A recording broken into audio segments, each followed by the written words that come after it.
Bilet Lenik. Mana подписчигimiz bizga bu akkaunt berdi, open case qilib bering deb. Ya'ni bitta jentrani puliga olgan ekan bu akkauntni. Где-то bir 12 ming dollarga tushgan bu akkaunt. Ya'ni bizga berdi aka, shu prepass case'imiz bor, Lenik tushirib bering iltimos yoki boboy yoki siz Lenik tushirib bering dedi. Bizga yo'q deya olmadik. Endi open case ko'ramiz. Material bu yerda bor.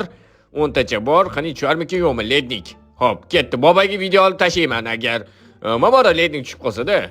Keyin boboy xafa bo'lyapti, aktiv tushib ketyapti, podpiska yo'q deb. Shuncha videolarga chiqmayapti, haromi. Qani, ketdik. Qani bir tushib bersa zo'r bo'lardi. Bla! Bla boboy qansiz, bla, kontakti ham ko'rinmayapti. Qarang boboy, boboy qattasiz. Boboy. Boboy siz yo'q, Lenik tushirdim. Ko'ryapsizmi onasi demsa, men yaqinlashtiryapman, bla, pizdes naxuy. Ko'rdingizmi naxuy? Tushira olmaysiz naxuy siz umuman.